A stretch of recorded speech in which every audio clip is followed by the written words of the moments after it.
را بشناسیم. قاعده 194 علامات سحر و جادو را بشناسیم. حالا یک کسی میاد شما میگه که خب برادر عزیز، شما که درس عقیده خواندین، ما چی بفهمیم که این سحر است؟ پیش یک کس ما میریم، یک شخص یک کار میکنه، ما چی بفهمیم که نمی کاری که میکنه این سحر و جادو هست؟ ما امی جادوگر را تشخیص بدیم. ایناله بعضی جادوگرها هست که واقعا جادوگر اصلی هستن که شیطان ارتباط دارن یا خطرناک هستن. یک تعداد دیگه تر هستن که جادوگر نیستن، کارهای جادوگری را میکنن، لهودستن، به عقل هستن، جادوگری میکنه، خدا در کفر داخل میکنه ولی نمیفهمه. پس اینال ما و شما باید چی بکنیم؟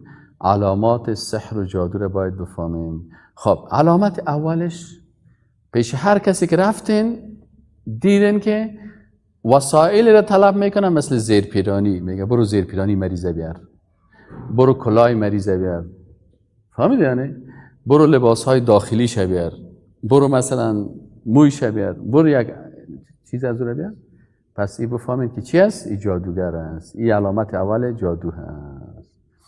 علامت دوم جادوگر است، گفتم که بعضی کسا میفهمد جادوگر راستی است، بعضی کسا به خاطر پیسه پیدا کردن کافر میشه، نمیفهمه بیچاره. ایناله باید بفهمه که نمی کاری که من میکنم این جادو هست و این کفر است. دوم علامتش تفرقه و جدایی انداختن است. مثلا پیشش یک کس میره میگه یک تعویض بده که فلانی کت شوی خود خیر شوه، فلانی زنش شویش طلاق بده، این هم جادو هست. کسی که کارا میکنه که جدایی بین خانم و شوهر، جدایی بین دو برادر، میخواد که بیادر کت بیادر دیگه خیر بسازه، این مثلا خانم کت شوهرش خیر بسازه، اینی هم جادو هست. فیتعلمون منهما ما یفرقون بین المرء و زوجه. در آیت قرآن میگه که اینا از شیطان ها چیزایی را یاد میگرفتن که بین خانم و شوهرش چی میکردن؟ جدایی تفرقه انداختن. ملائکه آمدن بر از اینا گفتن که اینی چیز که است که جدایی بین زن و شوهر میپرته، این جادو هست، این سحر است. بشناسین که از این خدا نگاه بکنین. تمام قصه هاروت و ماروت است. شیطان ها مردم سحر یاد میدادن، اونا می آمدن برشان بیان میکردن که اینی سحر است، اینی معجزه هست، مبتلا به سحر نشین. این آدم کلاماتش نفهمید مبتلا میشن. پس هر کسی که تعویض داد که در اونجا بر تفرقه جدایی انداختن بین خانم و شوهر و بین دو برادر و دو دوست و دو خواهر است، این جادو هست. سوم علامتش علامت جادو هست کسی که تعویض محبت میدن. یکی از تخصصات ساحران و جادوگران این چی است؟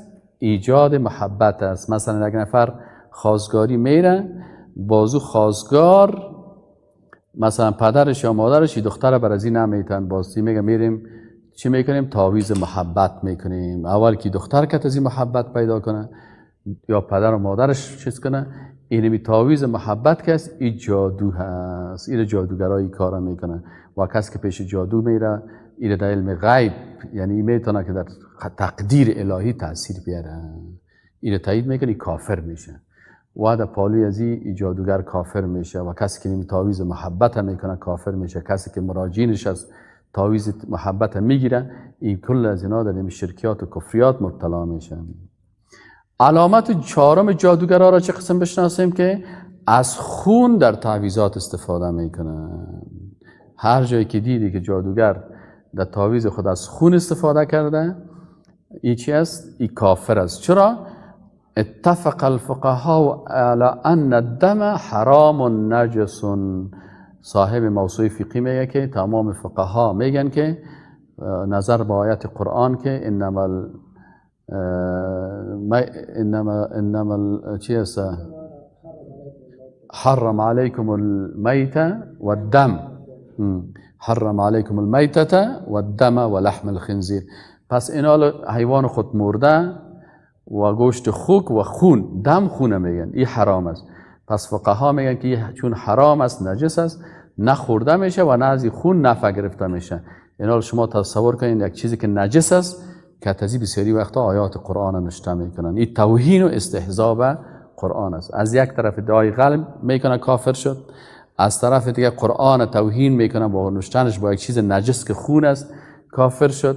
همین صدام حسین یک وقتی گفتن که در تلویزیون الجزیره یک چیز شمانده بود که یک نفر گفت که مرا صدام حسین گفت که همین قرآن کت خونت نوشته کو کت خون خود صدام حسین باز گفت خون خود در یک چیز میکشید باز ما کش قرآن نوشتن باز علما گفتن اینمی یکی از دلایل کفر صدام حسین بود که کافر شده بود. چرا توهین قرآن هم میکنه. خب پنجمی علامت سحر چی است؟ طلب نام مادر است. یعنی اگر یک تعویذگر پرسان کرد که مثلا تعویذ برش میداد و میگفت که نام مادرت چی است، چرا این تعویذگر چون شاگرد شیطان است، الله میگه ادعوهم لآبائهم، شما امی فرزندا را به نام کی یاد بکنین؟ پدرهایشان، نسب از طریق پدر. یا میگن ادعوهم لامهاتهم، یا کفر میگن. فهمید یعنی؟ پس همیشه جادوگرا یکی از علاماتش است که نام پدر را نمیگیره. نام کی نمیگیره؟ نام مادر را. تعویذ هم نام پدر را نوشته نمیکنه، نام مادر را نوشته میکنه. یهودی‌ها هم که هستن زیادتر نام عوض نام پدر نام مادر را استعمال میکنن. پس یکی از علامات جادو همی است.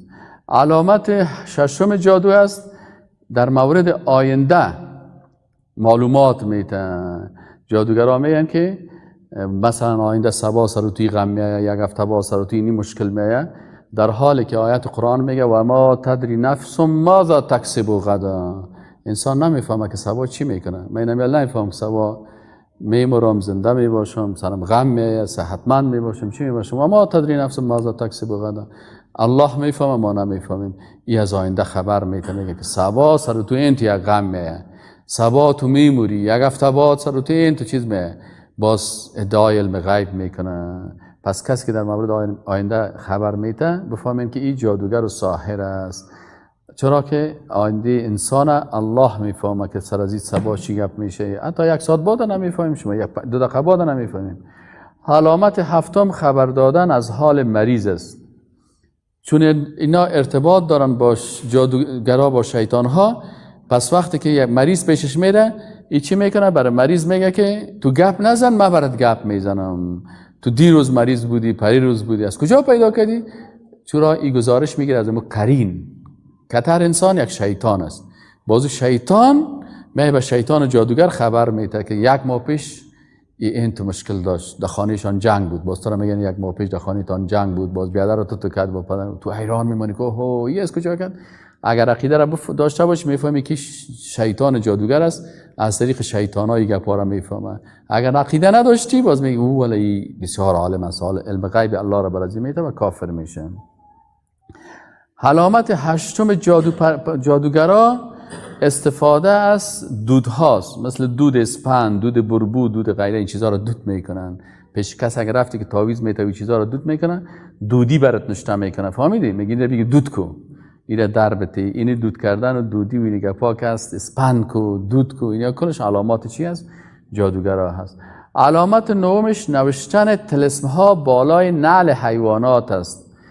نوشته کردن خطای ناخوان که سر نعل حیوانات نوشته میکنن، سر تخته ها نوشته میکنن، در چوب نوشته میکنن، در تصویر چلپاسه نوشته میکنن.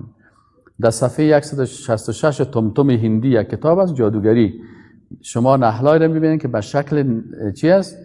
نحل ساخته شده و در وسط آن نوشته شده است که به حق ابو مره ابلیس. علامت دهم جادوگری چی است؟ استفاده از نجاسات است.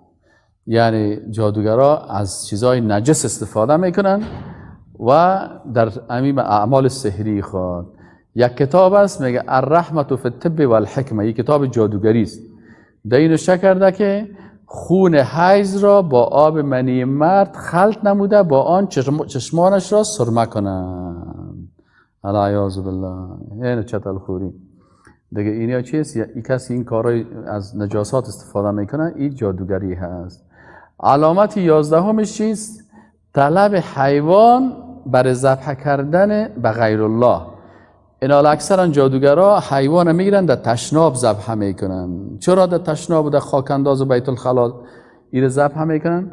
چرا که در تشناب ها شیطان ها میباشه. ما شما که داخل تشناب میشیم چی میگیم؟ اللهم اینی اعوذ بک من الخبث والخبث. پیش از اینکه داخل شوی دمدان دروازه که رسیدی امیر میخوانی، داخل تشناب میشی، با الله پناه میگیری از شیطان های مذکر و مؤنث.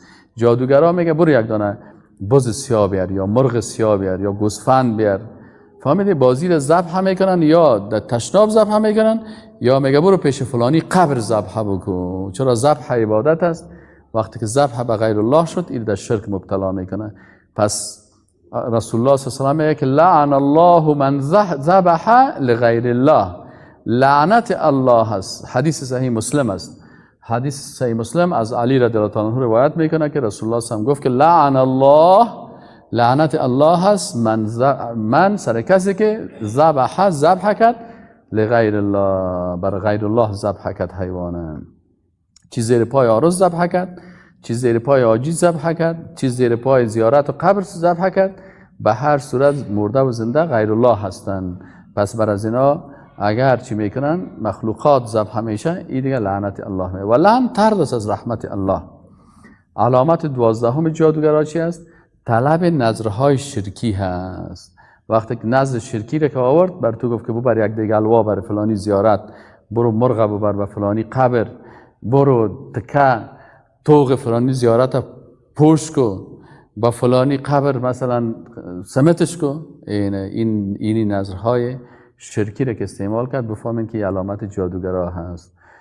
علامت 13 جادوگرا چی است؟ استعمال حروف ابجد است. اینمی 2 و 4 و 6 و 10 و 15 این گپا را نوشته میکنن. وقتی که این حرفا را نوشته کرد، بفهمین که این جادوگر چی است؟ این حرفا را جادوگرا استعمال میکنن. علامت 14 جادو چی است؟ استفاده از پیاله و آب است. در پیاله آب میپرتن یا روغن میپرتن، یا مثلا چی میگه ما میخوایم مال دزدی شده تو را پیدا بکنیم، باز میگه او سعی کن سر تو خوانده میره باز با او سعی کن که باز شده. یعنی جادوگرا این رو میکنن. علامت 15 جادوگری چی است؟ استفاده از استخوان شانه حیوان. مثلا شانه یک حیوان میگیرن، در بین از او تعویض نوشته میکنن. مهرموره یک قسم موره هاست، این را استعمال میکنن. خرموره، این خرموره را میگه ما از بدن خر گرفتیم، این را که زنا میگه پیش خود داشته باشن، جادوگرا میگن باز شوهرش مثل خر واره برازی پشتش میکنه میگردانش، این را خرموره میگن، زنا را بازی میتن. استعمال چاقویی که مثلا میگن کارد از کارد مچم کارد و غیره را این استعمال میکنن. پس هر کس دیدین که در این مسائل تعویضات کت کار دم کرده میرفت، کت چاقو رو تو شورک داده میرفت، کت موره برات داد و خرموره داد و استخوان شانه حیوانات تو را تعویض نشه کرد، این یا کلش کارهای جادوگرا هست. علامت 16 استحضار ارواح هست، یا ادعا میکنه که العیاذ بالله روح کسی را که الله قبض کرده، میگه پس ما را حاضر میکنیم. بعضی جادوگرای خطرناک همی هست که یک شیطان کتش گپ میزنه، بازو گپ میزنه، باز میگه این روح پدر کلان تاسی، روح پدر تاسی، من پسی از قبر حاضر کردم برای. اینی علامات تقریبا چند علامت شد؟ 16 علامه از علامات سحر و جادو است.